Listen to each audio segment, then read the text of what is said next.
Hola, muy buenas tardes a todos. Les agradezco que sean puntuales. El día de hoy veremos 4 temas. Ya estamos pasando a la unidad 3, que es sobre producción de biofármacos. Por lo tanto, le voy a pedir que levanten su manita o levanten su mano a las personas que les toca exponer. Anaí, Bárbara, José y Jairo. Muy bien, ahí están ahí. ¿Quién es quien empieza? Bárbara. Y vuelvo a José por ahí. Y Jairo no lo veo.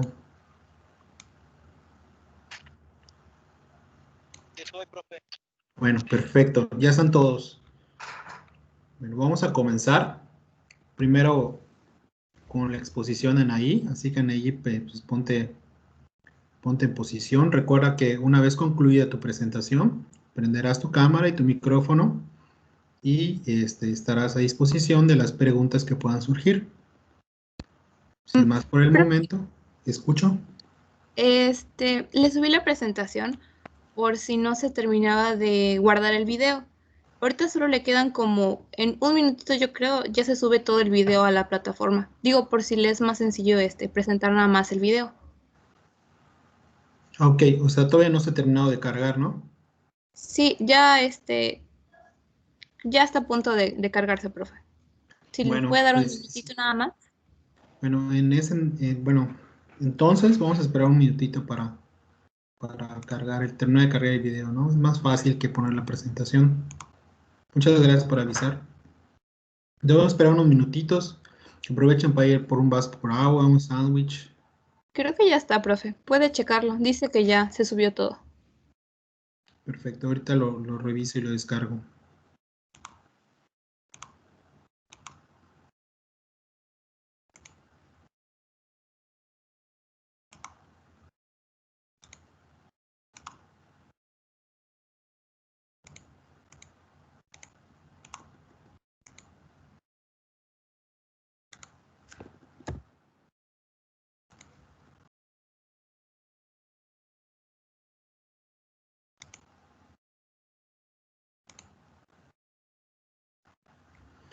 Bueno, ya estoy descargando el video.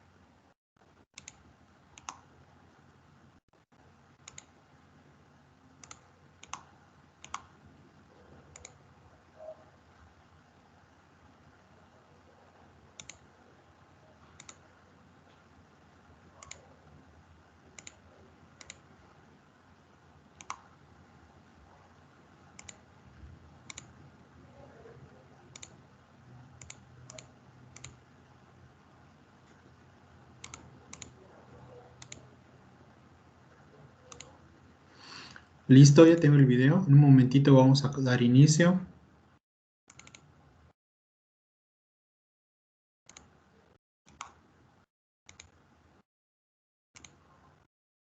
Bueno, comenzamos.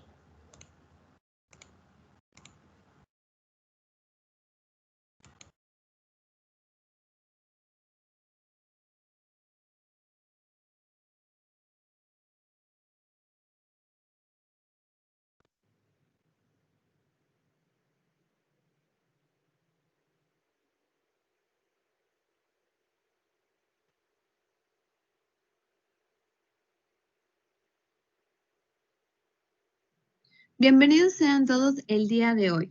Mi nombre es Anaí Torres y hoy les voy a hablar sobre calidad por diseño en el desarrollo de biofármacos.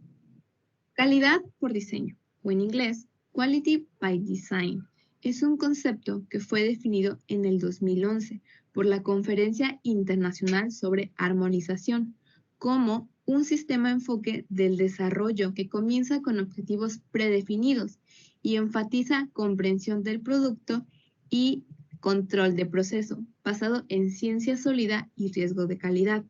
Esto nos quiere decir que para producir cualquier biofármaco debemos tener claro nuestros objetivos y de ahí basarnos para hacer nuestra metodología de producción. Por tanto, el objetivo de este proceso es asegurar que la calidad se establezca en el producto desde el inicio, considerando todos los procesos en la creación de un biofármaco. Para producir un biofármaco existen dos maneras. Una de ellas es la clásica, donde se toma en cuenta los objetivos de calidad del producto cuando se empiezan a hacer los ensayos clínicos.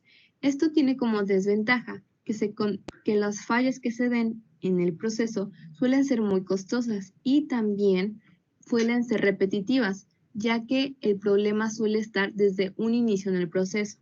En cambio, la metodología que sigue la calidad por diseño comienza con objetivos predefinidos y necesita una comprensión de la influencia de las variaciones que afectan el proceso de producción y calidad, evitando grandes costos y a la vez encareciendo el proceso de producción. Antes de que continúe con las etapas del proceso de calidad por diseño, debo definirles qué es el producto calidad. En 2014, Janet Woodcock lo definió como aquel que está libre de contaminación, cumple con lo prometido en su etiqueta y además tiene un beneficio terapéutico. Este es un esquema general de los pasos que tiene el método de calidad por diseño. Aquí nada más quiero resaltar que este es un proceso evolutivo, ya que dependiendo de lo que se aprenda o de las experiencias previas a un producto o a la formación de un bioproducto, se puede ir evolucionando y cambiando ciertos parámetros o valores, por lo cual esto es algo que está en constante movimiento. Lo primero que hay que hacer es definir el perfil del producto objetivo de calidad. Esto es un resumen prospectivo de las características de calidad de un medicamento, que idealmente se logrará para garantizar la calidad deseada, lo cual se puede definir como la forma de dosificación que se busca, la vía de administración, las indicaciones previstas y la concentración de la dosis. Además, cuando es un producto total nuevo, la comprensión de este resumen suele ser algo mucho más complicado. El segundo paso por realizar es definir los atributos de calidad críticos. Estos son propiedades del material, del producto, que deben estar dentro de un límite. En caso de los productos biotecnológicos, la mayoría de los atributos de calidad críticos del medicamento están asociados con el fármaco y por tanto tienen un resultado directo con su diseño o el proceso de fabricación. De estos atributos críticos se derivan en base al paso anterior. También al definirlos podemos guiar el desarrollo que queremos tener y estos van variando de acuerdo al proceso, la dosificación y el tipo de desarrollo. Uno de los atributos críticos más importantes son las impurezas, ya que estas pueden afectar o definir varios parámetros de calidad del producto. Un paso muy importante a considerar es la evaluación de riesgos, ya que esto es el vínculo entre los atributos del material y los parámetros del proceso. ¿Qué quiero decir con esto? Esto me va a ayudar a determinar qué atributos y parámetros son más importantes y cuáles tienen un mayor impacto en la calidad del producto, por lo cual se tienen que llevar a cabo 3 pasos: identificar los riesgos, analizarlos y por último evaluarlos, lo cual nos va a decir si un riesgo es mayor o es menor. Y por último, la capacidad de detectar el peligro es una parte de esta evaluación, porque hay veces que hay riesgos que no se pueden detectar hasta que sale el producto o que no los detectamos y pueden causar grandes costos de inversión o a la vez, a lo mejor también parar el desarrollo del biofármaco. Espacio de diseño. Esta es una evaluación de las variables potenciales dentro del proceso de fabricación para determinar el impacto de variar ciertos parámetros. ¿A qué me refiero con esto? Esto nos muestra la relación entre un proceso y el insumo, ya que dependiendo de qué variables cambiemos en un proceso, es el resultado que vamos a tener del producto, por lo cual se utilizan varios procesos, que es la calificación del desempeño del proceso, estudios de un factor a la vez y un enfoque de diseño de experimentos. Pero dependiendo de las características de lo que tú quieres evaluar, es el tipo que vas a usar. También el diseño de productos y el diseño de procesos son 2 etapas de este espacio. Y algo importante en esta etapa es que comprendes totalmente la metodología de la producción y a la vez obtienes robustez. Esto es es una tolerancia a ciertas variaciones. Mientras mayor robusto sea tu procedimiento, cualquier variación que ocurra va a generar cambios mínimos, lo cual a largo plazo es un gran beneficio. La última etapa es la estrategia de control. Como ya he mencionado, todo esto está encaminado a que se obtenga un producto de calidad. Para esto tienen que haber un conjunto de controles a partir del proceso y del producto para que éste se mantenga estable y no haya alguna falla o algún contratiempo. Por lo tanto, muchos de los procedimientos que se hacen y de los parámetros se tienen que identificar en tiempo real. Además, uno de estos controles pueden ser excipientes, sustancias, materiales de embalaje, control operacional, que son muy importantes en la producción de biofármacos. Y por último, aquí se controlan más que nada los criterios de calidad que tienen un mayor riesgo con el daño a las personas. ¿A qué me refiero? Que pueden causar un mayor daño a la salud si no se vigilan o no se regulan. Como todo proceso, existen ventajas y desventajas. Las principales ventajas de este producto es que ofrece seguridad y eficacia del producto a los consumidores, minimiza los costos de producción, ya que evita fallos, y además permite comprender mejor el sistema y obtener procesos robustos. Ya les había comentado de las ventajas de estos procesos. Una de las desventajas es que pocas empresas tienen la tecnología para implementarlos. También, al ser procesos tan complejos, existe una gran cadena de suministros y varias partes que lo conforman, lo cual lo hace complicado de controlar. También existen un gran número de atributos a controlar debido a que una molécula biológica como un anticuerpo o una proteína es bastante compleja. Además, tardan un poco más de tiempo en generar productos genéricos, lo cual no puede ser muy bueno para los inversionistas y tal vez opten por no utilizar este tipo de proceso. Ahora les voy a hablar de los estudios que se han hecho y del futuro de la calidad por diseño. Este estudio es del 2016 y como pueden ver en su nombre, habla sobre anticuerpos monoclonales.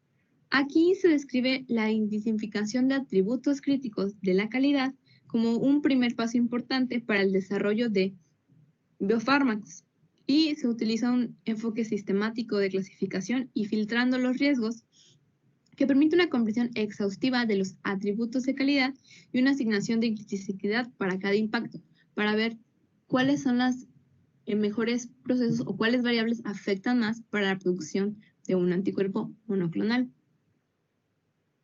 Bueno, el segundo estudio es un estudio más reciente, es del 2019, y en este trabajo se habla sobre el desarrollo de la formulación de comprimidos compactos líquidos sólidos de pioglitazona para mejorar su capacidad de disolución y actividad antidiabética por el método de calidad por diseño.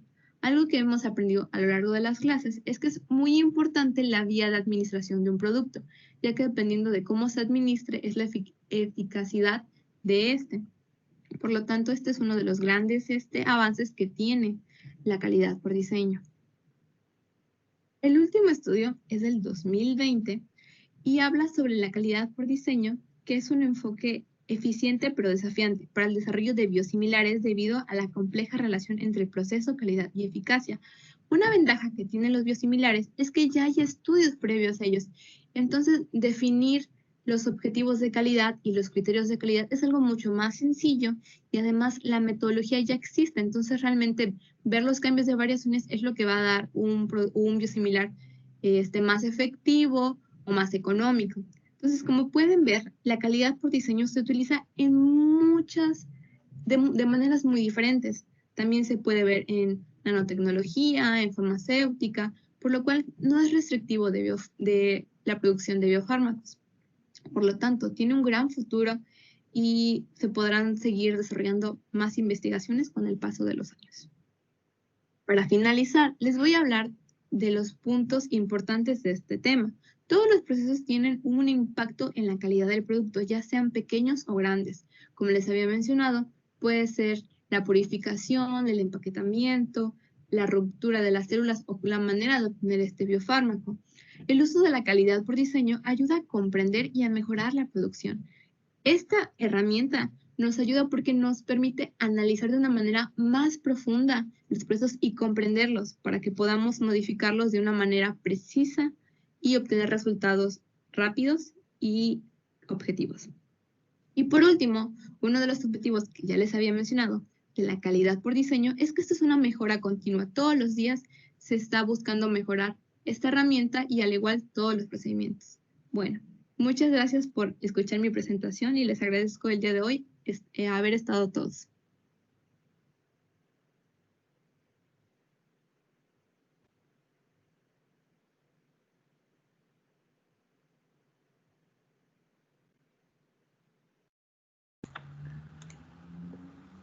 Bueno, agradecemos mucho a Anaí.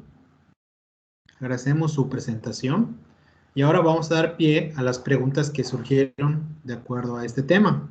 Mucho agradeceré que participen.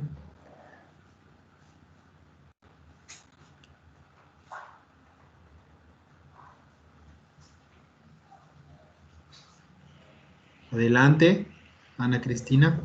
Hola, me Después encantó Diana. tu presentación. Nada más tengo una duda. Es sobre el concepto en sí del método de calidad por diseño. Entonces es como para analizar todas las etapas que conlleva la producción de un biofármaco, ¿no?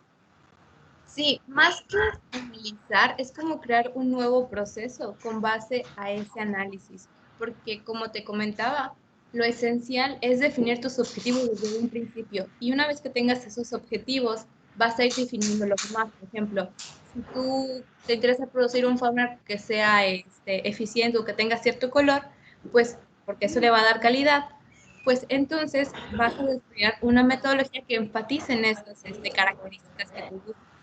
Entonces, es más que nada como un nuevo procedimiento para desarrollar un biofármaco, porque tiene diferentes consideraciones.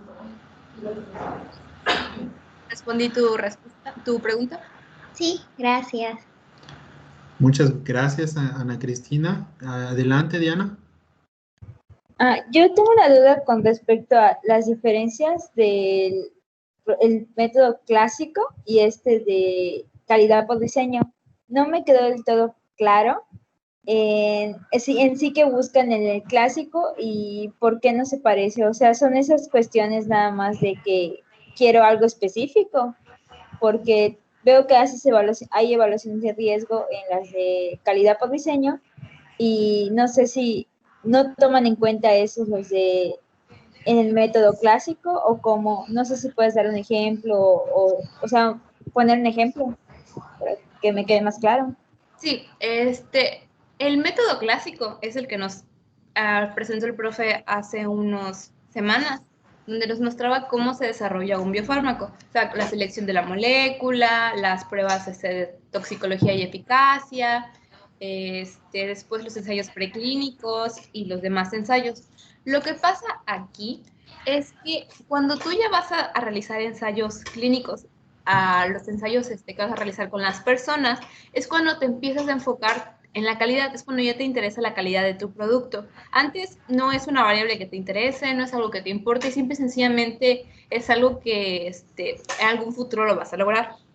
En cambio, cuando ya cuando haces calidad por diseño, desde un principio vas a definir cuáles son tus parámetros y cuáles son los objetivos que tú quieres lograr con base a la calidad.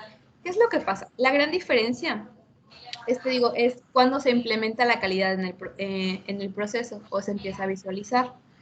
Y sobre todo es que los procesos clásicos, una vez que estamos llegando a las etapas finales o a estos ensayos clínicos que sabemos que son largos y son costosos, pueden haber errores y no los podemos detectar y pueden ser errores muy costosos porque podrían frenar el desarrollo del biofármaco o podrían tener efectos nocivos y ya no venderse el producto. Entonces, más que nada es la calidad. ¿Cuándo la vamos a implementar? Esa es como que la gran diferencia. No sé si te quedó más claro. Ok, entonces, por ejemplo, la calidad aquí en el clásico vendría siendo que al final ya se van analizando los rendimientos, ¿no? Y viendo cómo puedo mejorar mi proceso, pero en calidad por diseño ya debo haber investigado y ahí plantear en base a eso, ¿no? Sí, es como tú dices, o sea, en la calidad por diseño ya tienes que analizar bien qué es lo que tienes, qué es lo que buscas y qué procesos vas a utilizar y qué variables puedes manejar o cambiar. Gran diferencia. Uno es como que más, como que lo planeas más. O sea, eso es como que la diferencia. Y el proceso clásico es como que más, vamos a ver cómo va y vamos a ir cambiando las cosas en el camino, ¿no? Y pues corres el riesgo de tener más, de tener fallos o fallos muy costosos, ¿no? Como los que te comento. Sí, gracias. Muchas gracias, Diana. Ya tienen ahí también. Y como comentario y apoyando un poco lo que estabas platicando, ¿no? La importancia del diseño de un biofármaco y sobre todo la calidad en su proceso. Hoy salió una noticia, bueno, no he logrado leerla ni analizarla, ¿no? Pero salió la noticia de que hubo un error creo que en la vacuna realizada por AstraZeneca para el COVID. Entonces, no estoy enterado al 100 de la noticia, pero imagínense, ¿no? La importancia que tiene el proceso de desarrollo y todos los pasos son muy críticos. Y lo que comentaban ahí, yo creo que este tipo de métodos van a ser el futuro, ¿no? El futuro de la industria biofarmacéutica. Si no hay más preguntas, yo creo que quedó bastante claro con la presentación, pues agradecemos a Anaí y continuamos con las exposiciones. Muchas gracias, Anaí. Ya puedes apagar tu cámara. Gracias, profe. Vamos a continuar con las exposiciones y es momento de Bárbara que nos va a presentar sobre el sistema de producción de biofármacos a partir de bacterias.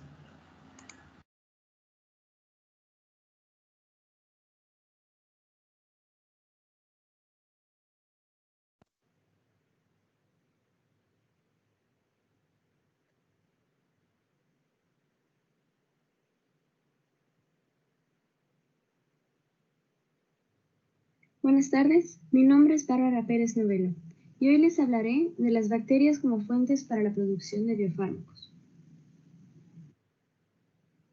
Bueno, primero que nada, los biofármacos son productos farmacéuticos elaborados con materiales de partida de origen biológico. Estos se obtienen a partir de una proteína o ácido nucleico por tecnología de ADN recombinante.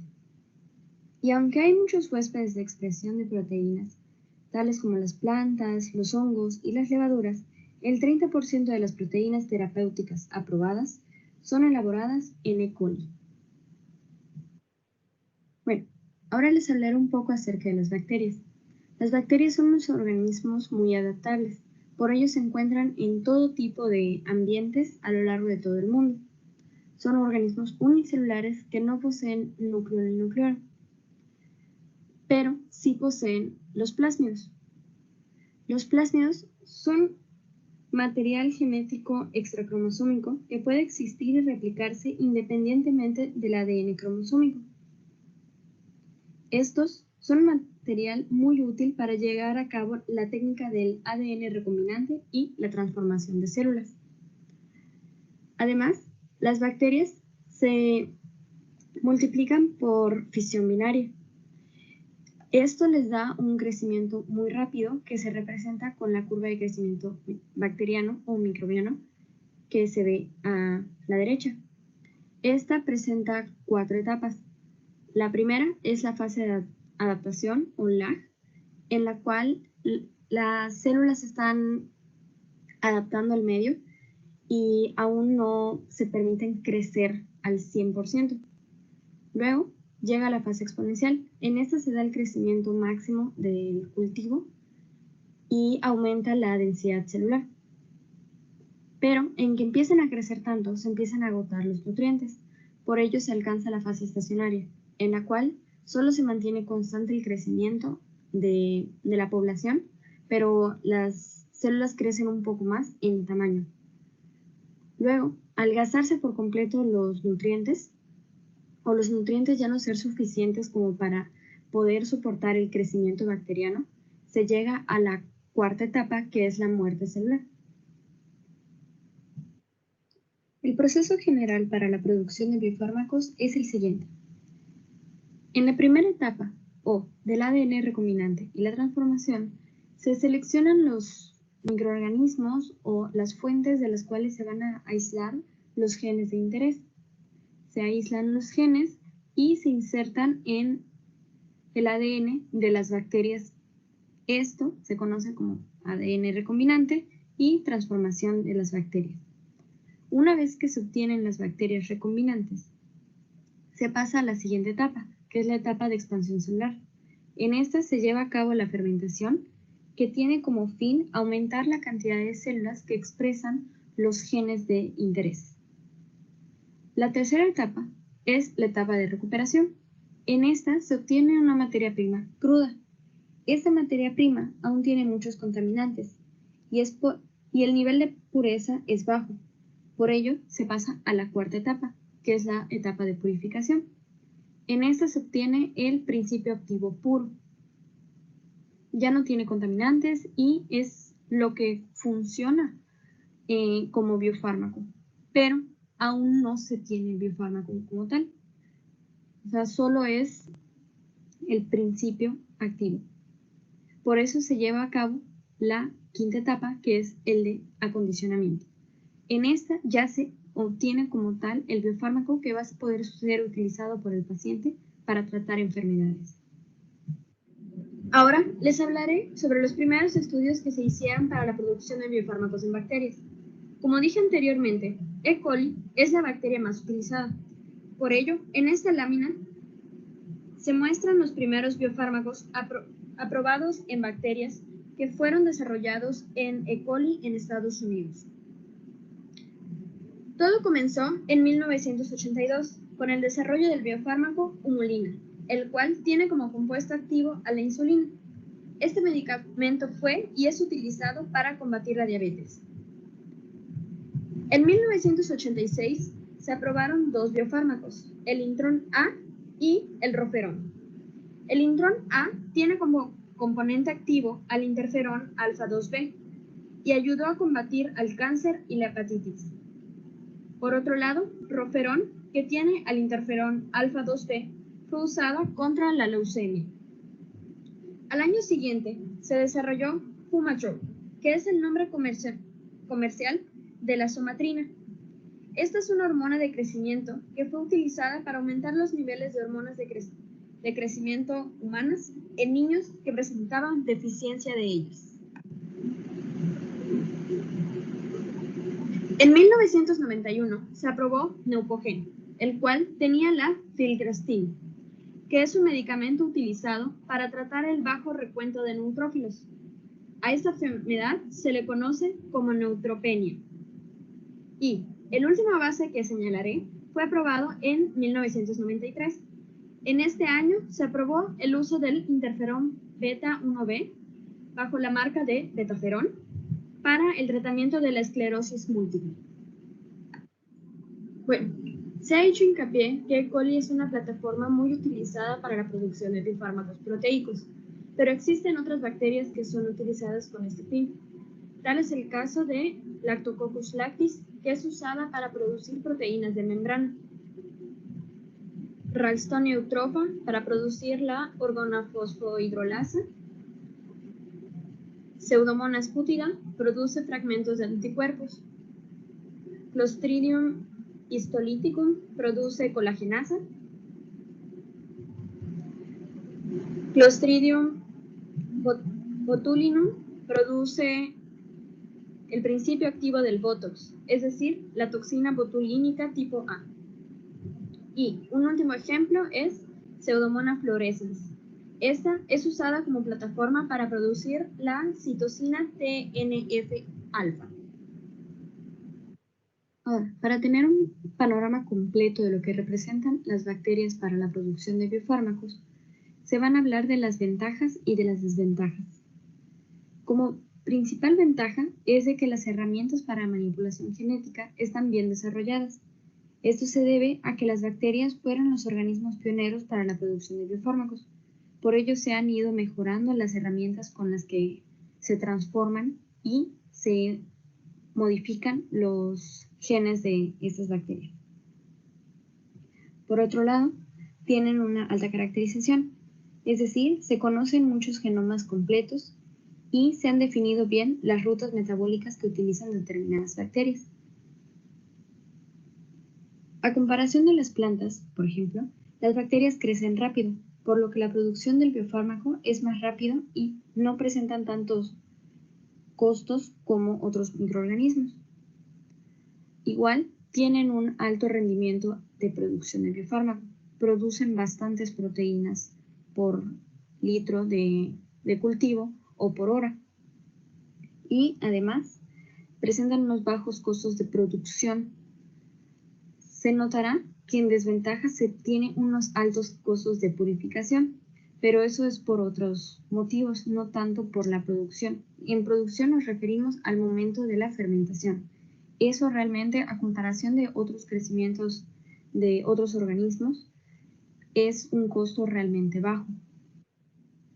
Ahora, de las desventajas, se tiene que las bacterias no poseen las modificaciones postproduccionales de las proteínas. Y como hay muchas proteínas que necesitan ser modificadas después de ser traducidas para que sean completamente activas, esto limita la cantidad de proteínas que se quieren o se pueden obtener por parte de las bacterias. Además, hay algunas bacterias que producen endotoxinas, como es el caso de E. coli. Estas toxinas son dañinas y si se llegasen a consumir por el humano. Por lo tanto, se desean eliminar y esto aumenta los costos de purificación. Otro motivo por el que los costos de purificación crecen es de que muchas de las proteínas se producen de manera intracelular, por lo que se deben llevar más pasos de purificación para lograr tener el principio activo puro. Ahora les mostraré dos de los avances recientes que se han dado en la producción de biofármacos proteicos desarrollados en bacterias. El primer estudio, titulado Mejoramiento de la producción de proteínas recombinantes con Corynebacterium glutámico por deleción de las secuencias de inserción, menciona que las secuencias de inserción causan una variedad de reordenamientos genéticos que producen efectos nocivos como la inestabilidad del genoma y del plásmido recombinante. Y la estabilidad del plásmido es fundamental para la producción de alto nivel de proteínas recombinantes. Por ello, el objetivo del trabajo era crear cepas de Corynebacterium glutamicum sin estas secuencias de inserción, con el fin de mejorar su producción proteica. Esto se comprobó de manera exitosa con la producción de 3 compuestos: la proteína verde fluorescente, el poli-3-hidroxibutirato y el ácido gamma-aminobutírico, mejor conocido como GABA. En el siguiente trabajo se confirma lo dicho con anterioridad, que hay muchas otras plataformas de producción de biofármacos proteicos, pero las bacterias siguen siendo la mejor opción. En este trabajo, titulado Producción cianobacteriana de biofármacos y proteínas bioterapéuticas, se menciona que desde hace tiempo se ha intentado producir proteínas terapéuticas humanas en organismos fotosintéticos, y en efecto se han desarrollado microalgas transformadas, pero estas mantienen un nivel bajo de producción. Por ello, el objetivo de este trabajo fue desarrollar protocolos de expresión génica y purificación para la producción de una proteína, interferón alfa-2, en cianobacterias, las cuales son microorganismos fotosintéticos y, de hecho, sí lograron dicha producción de cianobacterias con un mejoramiento en el nivel de producción comparada con la producción del interferón en microalgas. Por último, se hablará acerca de las conclusiones que se tienen de esta presentación. La primera, y creo la más importante, es de que, aunque existen muchas plataformas de expresión proteica para la producción de biofármacos, las bacterias son, y creo, seguirán siendo, las más utilizadas, ya que estas presentan un montón de ventajas al momento de producción y son bien conocidas, tanto genómicamente como de manera de cómo se puede utilizar para la producción de biofármacos, de manera igual biológica, y se conocen también las rutas metabólicas que estas utilizan. Y aunque A pesar de que se tienen altos rendimientos de producción de biofármacos, actualmente se requieren aún mejores producciones, ya que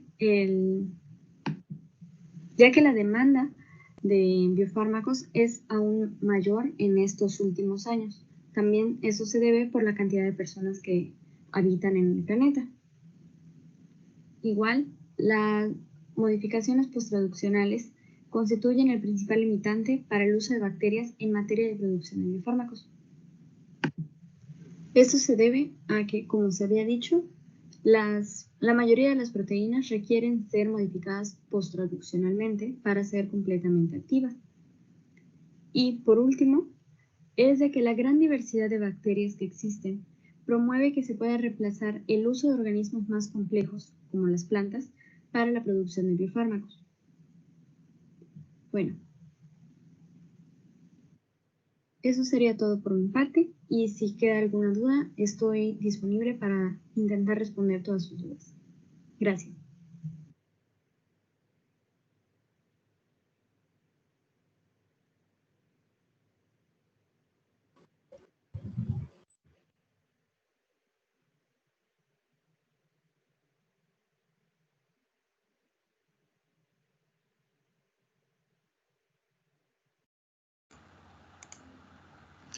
Bueno, agradecemos mucho a Anaí por su presentación, perdón, a Bárbara. Y ahora damos paso a las preguntas. La primera, Anaí, después por Roger. Adelante, Bárbara, ¿andas por ahí? Sí. Adelante, Anaí, con tu pregunta. Tengo dos preguntas. Ok. La primera es, mencionas que hay que hacer modificaciones a las proteínas, porque las bacterias no pueden hacer esos cambios, ¿o?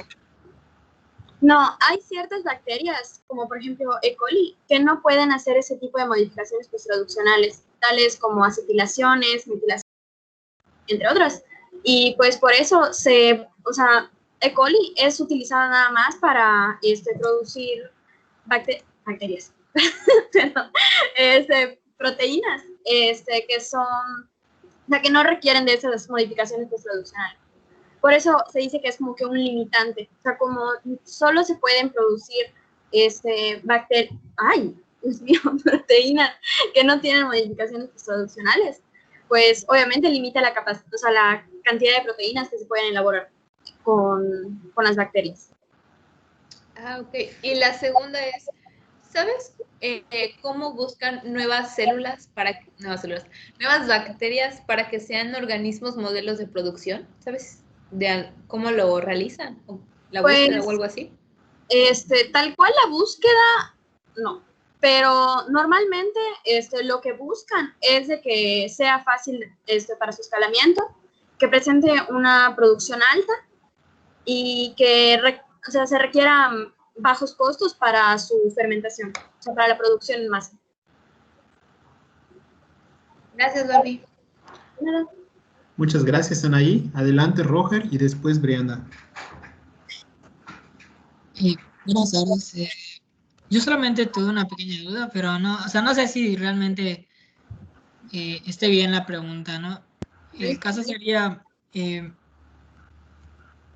cuando se transforma la bacteria, ¿se usa algún tipo específico de transformación? Digo, normalmente hemos visto varios, ¿no? Pero tratándose de biofármacos, para no dañarlas o algo así, no estresarlas, ¿se utiliza algún tipo de transformación especial para las bacterias? Es una buena pregunta, sinceramente no lo investigué. Si quieres, puedes ponerla en el foro y yo te respondo, o sea, lo busco, va a ser mi tarea. Pero lo que sí, pues siempre hay investigaciones que se enfocan en el mejoramiento de las producciones. Normalmente las producciones iniciales como que se hacen o sea, ya de la manera clásica, o sea, las más comunes, vamos a poner así. Pero, o sea, ya cuando ya se tiene como que un protocolo, ya se busca ya el mejoramiento y pues se van probando con diferentes métodos. Ok, muchas gracias, Darwin. Muchas gracias, Roger. Adelante, Brianda. Buenas tardes. Mi duda es ¿por qué se tiene que llevar el acondicionamiento y por qué no se puede usar como biofármaco el principio activo puro?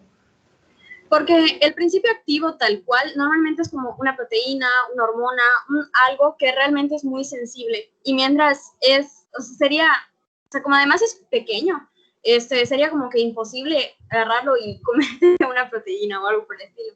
Mientras se tiene que como que, o sea, en el acondicionamiento lo que se hace es, se pone en la manera que va a ser utilizado por las personas. O sea, que puede ser de manera oral o puede ser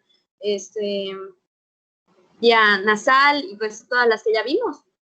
Esa es la parte del acondicionamiento, es el hecho de crear la medicina tal cual. O sea, el principio activo es solo lo que va a surtir efecto en tu cuerpo. Pero pues eso tiene que ser protegido para que pueda llegar con el mayor rendimiento posible al área donde se quiere atacar.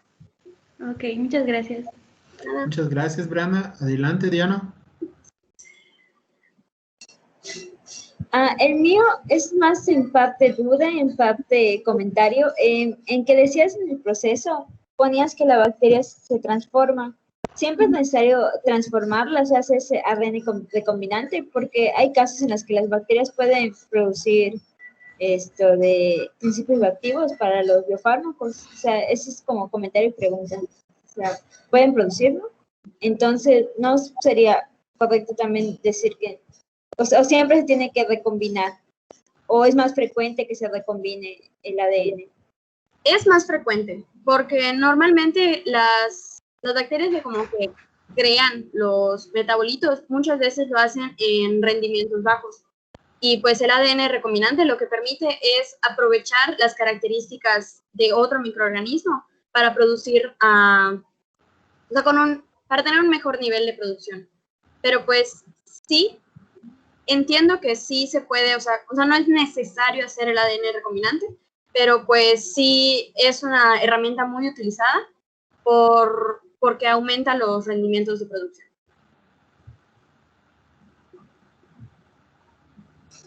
Gracias. Muchas gracias, Diana. Y Bárbara, pues te agradecemos mucho la participación y continuamos con las exposiciones.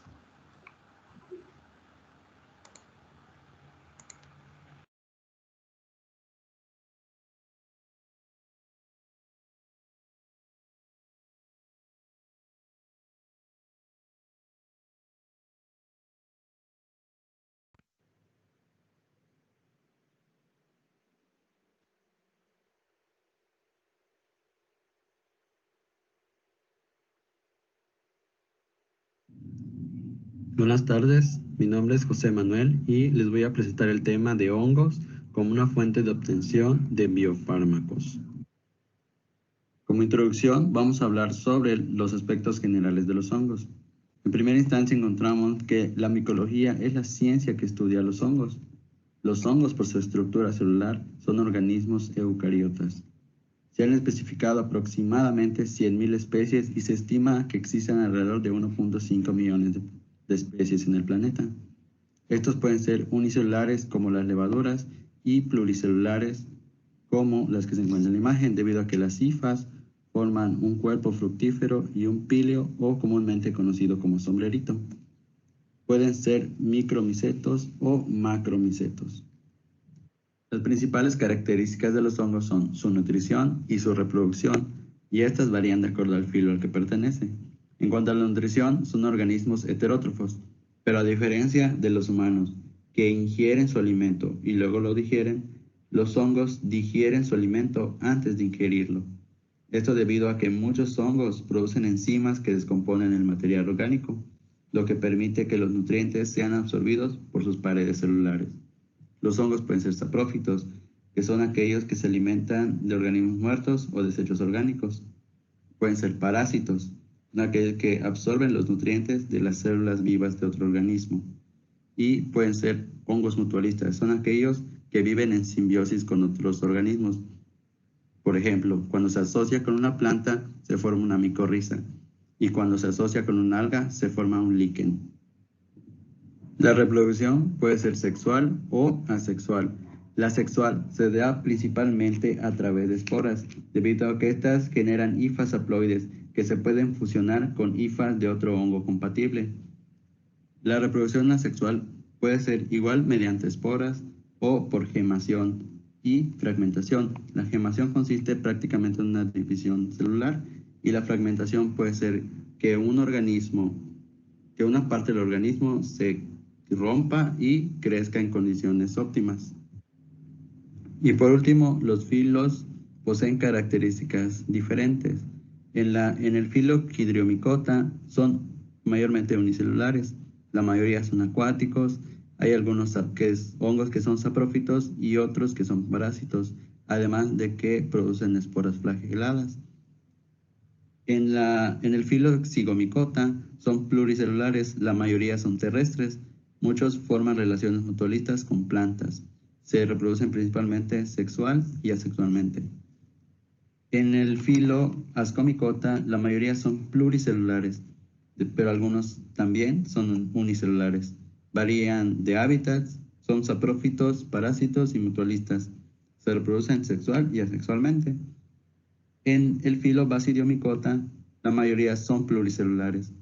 La mayoría son terrestres también, son saprófitos, parásitos o mutualistas. Raramente se reproducen asexualmente. Y por último, el filo Deuteromycota, que se conoce como los hongos imperfectos y no se considera como un filo establecido. No se observan alguna reproducción específica y es un grupo muy diverso.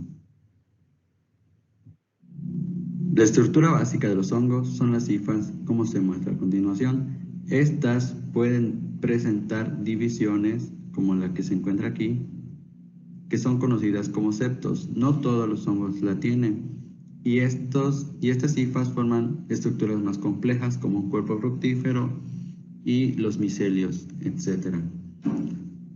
Como podemos ver igual, las hifas o las células individuales de las hifas poseen diferentes organelos, como una membrana plasmática, una vacuola, un aparato de Golgi, núcleo, mitocondria, etc. Por eso son considerados organismos eucariotas. Además, una de sus características principales es que la pared celular está compuesta por quitina, a diferencia de las plantas que está compuesta por celulosa. Debido a su presencia y a sus características, los hongos tienen un alto impacto en distintas áreas. Por ejemplo, en el área clínica tienen una importancia médica, ya que afectan a la salud de las personas. Los hongos, por sus características, generan micosis. En el área alimentaria se afecta debido a que los cultivos se contaminan por hongos. Se estima que 8.000 especies de hongos afectan a los cultivos. En el área industrial, los hongos producen enzimas que son utilizados para la producción y transformación. En el área farmacéutica es de suma importancia debido a que los antibióticos se extraen de los hongos principalmente, y en la investigación se realizan estudios para el desarrollo de nuevos biofármacos y enzimas para la industria. Existen diversos hongos que son de importancia para la industria farmacéutica, como por ejemplo los que derivan del género Aspergillus, ya que a partir de ellos se extraen las cefalosporinas, que son los antibióticos beta-lactámicos. Estos antibióticos se utilizan para el tratamiento de neumonía, meningitis, infecciones en la vía biliar e infecciones urinarias. Como otro ejemplo tenemos al Tolipocladium inflatum. De esta se extrae la ciclosporina A y esta se utiliza como un inmunodepresor en el trasplante de órganos alogénicos y antifúngico. También es posible que se utilice como un neuroprotector y se están haciendo investigaciones para comprobar su uso en enfermedades autoinmunes. Como siguiente ejemplo tenemos los del género Penicillium. Estos son muy conocidos debido a que de ahí se origina el antibiótico penicilina, que es un beta-lactámico al igual que la cefalosporina.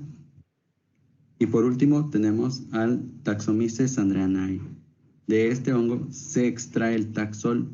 El Taxol es un compuesto antitumoral y se emplea para el tratamiento de tumores cancerosos como el de cáncer de mama, de ovario y de pulmón. También se ha utilizado para tratar enfermedades producidas por sarcoma de Kaposi, que es un tumor maligno que afecta al epitelio linfático.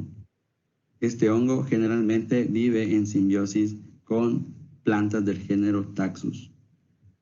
Actualmente se encuentra en estudio y a continuación les presentaré su importancia. Como ejemplo, para la producción de un biofármaco a partir de hongos, vamos a hablar sobre el Taxol. El Taxol es un fármaco antitumoral. Tiene un potencial de venta de $2 billones. Actualmente se extrae del árbol Taxus spp y mediante síntesis química, pero esta presenta desventajas debido a que se sacrifican una gran cantidad de árboles para extraer poca cantidad de metabolito. Esta pues se emplea para la quimioterapia del cáncer de seno, de pulmón, próstata e hígado, y se calcula que al año se necesitan satisfacer 250 kilogramos de Taxol. Para la producción de Taxol se han realizado diversos estudios en donde se ha demostrado que la concentración de Taxol varía de acuerdo a la especie de hongo y a la especie vegetal, debido a que estos trabajan en simbiosis. Por ejemplo, en la especie vegetal Tecus pitalis encontramos que distintos hongos producen una cantidad diferente. Por ejemplo, el Fusarium mairei y el Gliocladium sp, que tienen una variación muy importante en la concentración. Existen una amplia variedad de especies que se encuentran en las raíces de estos árboles y según estudios han demostrado que Aspergillus fumigatus es un buen candidato para la producción de Taxol debido a que produce una gran concentración. ¿Pero qué estudios se realizan en estas plantas? Para comenzar, se determina la temperatura óptima de cultivo, que normalmente se cultivan en agar papadextrosa y en agar harina de trigo, etc. También se determina si hay presencia o no de conidios, la característica de los conidióforos y las características morfológicas de la colonia. ¿Y qué métodos se utilizan para detectar la presencia de Taxol? Se utiliza la espectrofotometría, la cromatografía de líquidos con espectrometría de masas, el HPLC y inmunoensayos por inhibición competitiva. En los estudios moleculares se hacen análisis filogenéticos de secuencias de ARN ribosomal 18S y las secuencias rDNA 26S para observar si se encuentran secuencias conservadas. También se hacen estudios de efecto citotóxico en líneas celulares de cáncer para evaluar el efecto y si existe la disminución de los tumores cancerígenos. ¿Cómo? Pues se hace una inducción de la apoptosis en las líneas celulares del colon humano, del pulmón, del intestino humano, leucemia humana, etc. Como conclusión, los hongos son una potencial fuente de diversos compuestos de interés industrial y específicamente en la industria farmacéutica es una prometedora fuente de bioactivos debido a que sus estructuras complejas poseen una gran cantidad de proteínas, enzimas, etc. Aunque debido a los escasos estudios realizados se ve minimizado el desarrollo de nuevos compuestos bioactivos mediante el uso de hongos. Las referencias bibliográficas. Muchas gracias por su atención.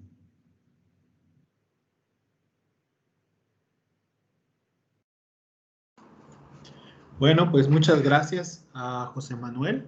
Le pedimos que se haga presente y a los demás que hayan tenido preguntas, pues adelante, ¿no? ¿Estás por ahí, José Manuel? Presente. Perfecto. Adelante, preguntas a su compañero.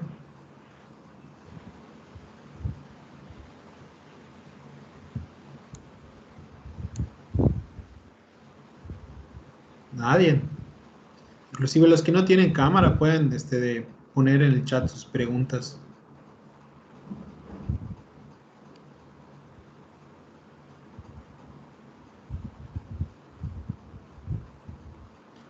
Muy bien, adelante, ahí tenemos a las valientes. Anaí y Ana Cristina. Adelante, Anaí. Mencionaste algunos de los hongos que pueden ser, o sea, que son más, son mayormente usados para la producción de biofármacos, como así como E. coli es en bacterias. Sí, pues generalmente debido a los que los hongos no se estudian mucho. De hecho, actualmente se ha como que retomado la importancia del estudio de estos, porque pues generalmente se estudian como para eliminarlos porque contaminan cultivos, etcétera. Pero como que se ha desaprovechado esa parte de los estudios, la parte benéfica de los hongos. En específico, alguno más estudiado, pues lo mencioné, que son del género del Aspergillus y el Penicillium, pues porque son donde se obtienen los antibióticos. Pero pues ahora sabemos que los antibióticos son semisintéticos, o sea, que se basan se extrae como que la estructura primaria del antibiótico y luego se modifica para un nuevo efecto debido a la resistencia. Pero también hay otros que están siendo estudiados, por ejemplo, el del Taxol, que básicamente se basa en una relación simbiótica con una planta, porque la planta producía esa toxina o ese metabolito para protegerse, y como consecuencia de la relación simbiótica, el hongo lo adoptó y lo empezó a producir. Vaya, muy interesante. Muchas gracias por responderme a la pregunta. Muchas gracias, Anaí, por la pregunta. Adelante, Ana Cristina. Hola, buenas tardes. Mi duda es, ¿cómo son los requerimientos nutricionales de los hongos en comparación con el de las bacterias? Ajá, con cosas que crecen en mi reactor, por ejemplo, para biofármacos. Ok, pues los hongos crecen en temperaturas entre 26 y 37 grados. Los hongos, perdón, crecen entre 26 y 37 grados, similarmente a las bacterias. Los requerimientos nutricionales son muy similares, es una fuente de carbono. La diferencia pues sería en que los hongos normalmente lo obtienen de desechos orgánicos, y como por ejemplo yo he leído sobre cómo se ha aprovechado esa parte benéfica, porque los hongos producen enzimas que degradan la celulosa, por ejemplo, y son de interés pues industrial para producción de biodiesel, etcétera. Es muy similar de las bacterias, porque por ejemplo para el cultivo se utilizó agar papadextrosa, que igual se utiliza para las bacterias. Ok, muchísimas gracias. Muchas gracias, Ana Cristina. Adelante, Roger. Buenas tardes. Disculpa, la verdad es que no escuché completa la plática, pero no sé si hablaste o se mencionó algo sobre los hongos que tienen relación simbiótica, pero con animales. Acabo de, o sea, escuché ahorita que mencionaste de plantas, pero con animales. ¿Ha investigado alguno que produzca algún biofármaco o sirva para algún biofármaco? Yo no leí sobre eso, pero sí, la única, pues, como que efecto que tiene con los animales o seres vivos, o sea, los animales son, relaciones parasitarias, porque se aprovechan de las células vivas. Ok, ok, gracias. Bueno, pues agradecemos mucho a José Manuel por su exposición, un tema muy interesante. Y le damos pie a la última exposición. Muchas gracias, Emanuel. Y damos pie a la última exposición.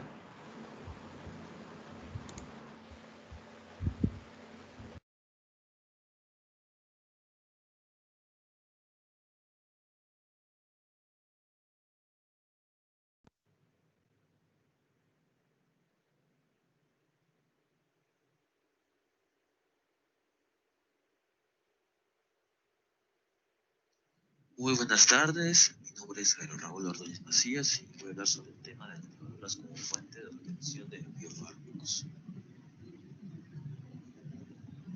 El contenido que vamos a revisar en esta exposición incluye lo que es introducción, generales, línea de investigación en la cual nos basamos, ventajas y desventajas, perspectivas futuras, conclusiones y bibliografía.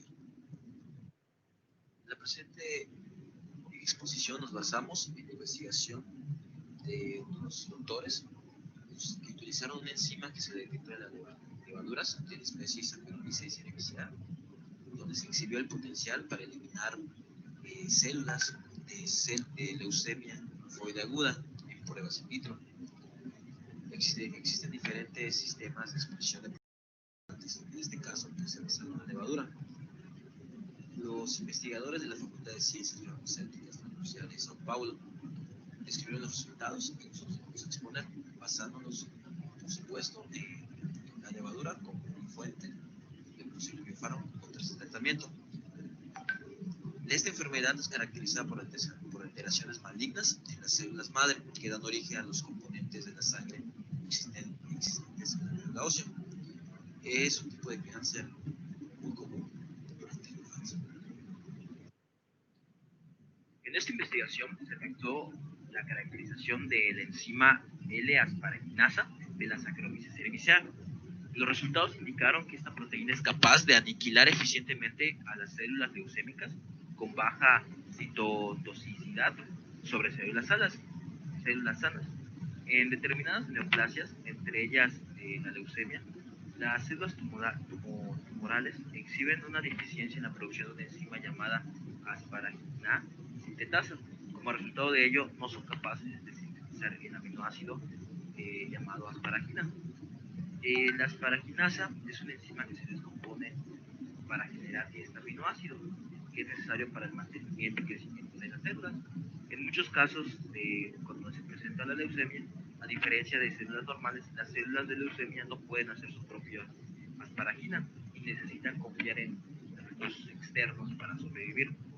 Por reducir asparagina libre en el cuerpo, se dan tratamientos de asparaginasa resulta en una disminución de las células de cáncer, mientras que las células normales tienen más probabilidades de ser preservadas. Este tipo de células depende de fuentes extracelulares como tal, en este caso la asparagina, que pues, es un aminoácido fundamental para la síntesis de proteínas, y por ende de ADN y de ARN. En pacientes con esta enfermedad, la leucemia, esto resulta en una merma acentuada de los niveles séricos de la asparagina, con lo que compromete la síntesis de proteínas en las células malignas e induce apoptosis. De acuerdo con la investigadora, desde la década de los 70 se ha venido utilizando en el tratamiento de esta enfermedad una enzima muy similar a la L-asparaginasa, pero extraída de la bacteria E. coli. Junto con otros medicamentos, la terapia con la enzima bacteriana puede generar una tasa de remisión de hasta un 80%. Sin embargo, alrededor del 25% de los pacientes exhibe reacciones inmunológicas al tratamiento, que van de leves alergias hasta shocks anafilácticos, razón por la cual se ven imposibilitados de tratarse con este biofármaco. El objetivo principal de este proyecto no consistió únicamente en la producción de esta enzima, sino también se busca encontrar un organismo, una nueva fuente de este fármaco, apuntando a su aplicación también en los casos en los cuales los pacientes desarrollan resistencia a enzimas bacterianas. Se emplearon herramientas bioinformáticas para analizar diferentes bancos de datos que se recopilaron sobre información sobre este microorganismo. De este modo fue como se detectó que la Saccharomyces cerevisiae, un gen encargado de producir una enzima muy similar a la hallada en la E. coli y en la E. cisarteni, pero con algunas ventajas. A tal fin, los investigadores aislaron hongos procedentes de diversos biomas brasileños, tales como el cerrado y la caatinga, y también ambientes marinos y terrestres de la Antártida. Según investigadores, esos organismos suelen secretar asparaginasas hacia el medio extracelular cuando existe una carencia de nitrógeno. Esto torna más barata la purificación de la molécula para la producción de los fármacos, lo cual es importante desde el punto de vista industrial y también que se puede utilizar de esta forma. Se clonó entonces un gen de la L-asparaginasa y mediante ingeniería genética se lograron hacer que la bacteria E. coli expresara al enzima hallado originalmente en la levadura en cantidades grandes.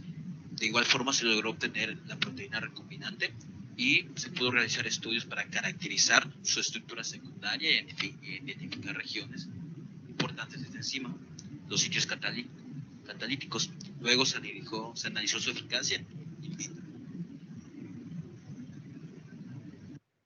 Se testó la enzima en 3 linajes celulares distintos, uno tumoral, incapaz de producir la asparagina en niveles normales, otro también maligno, pero capaz de producir la asparagina normalmente, y un tercer linaje, no maligno, que hizo las veces de control. Esos 3 diferentes linajes quedaron subdivididos en 2 grupos, uno al que se le trató con enzima comercial de E. coli y otro tratado con la L-asparaginasa de la levadura. Según Iris Muñoz Costa, primera autora del estudio, como la levadura es un organismo eucariota, se asemeja más al organismo humano que al de las bacterias. Por este motivo se cree que la L-asparaginasa induce una respuesta inmunitaria más blanda que las enzimas bacterianas. La enzima de bacteria mató aproximadamente al 90% de las células tumorales del primer linaje y exhibió baja toxicidad para el linaje normal, que mató tan solo al 10%. En tanto, la enzima de la levadura eliminó entre el 70 y el 80% del primer linaje y exhibió una toxicidad de menos del 10% para las células del segundo linaje. Y en el linaje tercero, la eficiencia de ambas las enzimas no fue significativa. A juicio de la investigación y de los investigadores, los resultados son alentadores, muy diferentes a los estudios que se realizaron en su momento en la misma enzima en la década de los 70.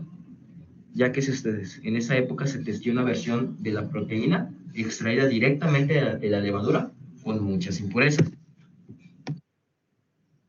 Entre las desventajas, una desventaja principal es que la asparaginasa a menudo tiene efectos negativos sobre la función del hígado, lo cual puede tener efectos más serios donde la función hepática se presenta normal. Esta disminución en la función hepática puede causar los efectos tóxicos de otros medicamentos. De igual forma, esta es una investigación que todavía lleva en proceso, a pesar de que en 2017 se inició, todavía lleva un camino. No hay todavía investigación actual sobre la continuación y esperemos que se pueda dar resultados positivos. En caso de que los resultados sean positivos, podrá avanzarse con los primeros test en animales. El grupo estudia también posibles modificaciones que podrían efectuarse en la estructura de la molécula para que aumente la cantidad tumoral y expandir la vida media del organismo. En el 2017 se tenía planeado que para el 2018 y el 2019 se empezaran a realizar pruebas in vitro con diferentes tipos de células a los efectos de evaluar la respuesta inmunitaria y la toxicidad. Hasta ahorita no hay referencias, estoy investigando, no hay referencias de esta continuación. Voy a seguir investigando para encontrar más. Aparte de esta enfermedad de la leucemia, la asparaginasa también se utiliza en el tratamiento de otras neoplasias más raras, tales como la linfosarcoma, la enfermedad de Hodgkin, la leucemia crónica, entre algunas otras. Para concluir, la presente investigación, empezamos en esta investigación en la cual la levadura fue tomada para la producción de este fármaco dentro de esta enfermedad. Como tal, uno de los objetivos principales de esta investigación fue generar una enzima basada en la levadura, comparándola con la enzima tomada de una bacteria, y con eso generó un biofármaco que puede eliminar las células de esta enfermedad, y con base a eso generar más enzimas en diferentes órganos para poder replicar y buscar diferentes formas de aplicación para esta y las enfermedades que pueden darse. Este es un campo que se está abriendo y la verdad es un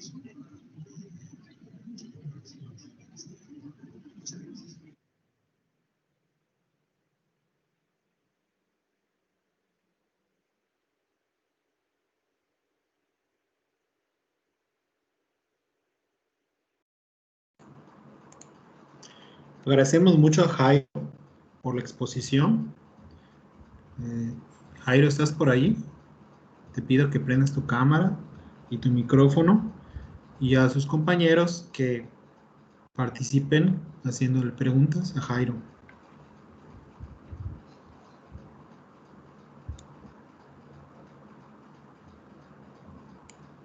Adelantan ahí. Jairo, ¿estás por ahí?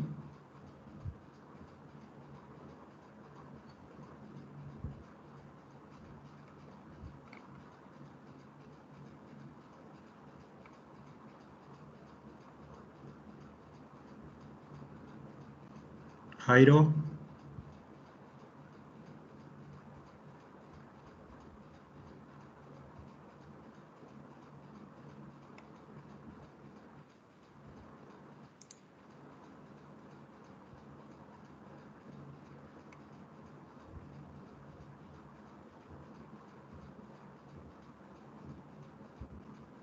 Profe, Jairo puso un mensaje en el grupo. Sí, vi que no se escucha su micro.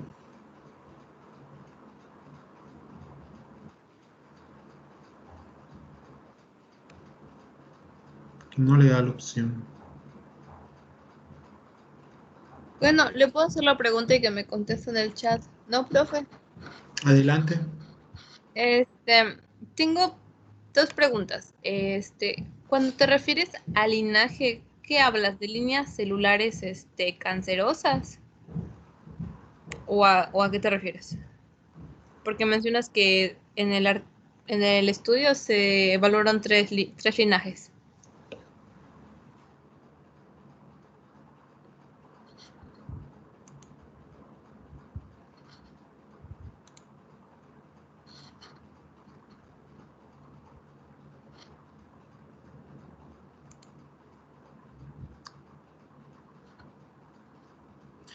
Bueno, además de Anaí, ¿alguien más tiene una pregunta para su compañero Jairo?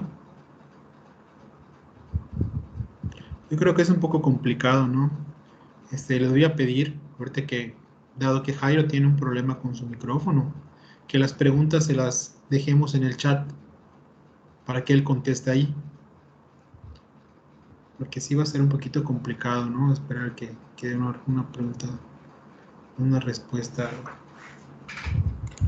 así, ¿no? Yo quería preguntarle a Jairo si hay algún biofármaco ya aprobado o esté en últimas fases que sean a partir de levaduras. Voy a tratar de escribir en el chat.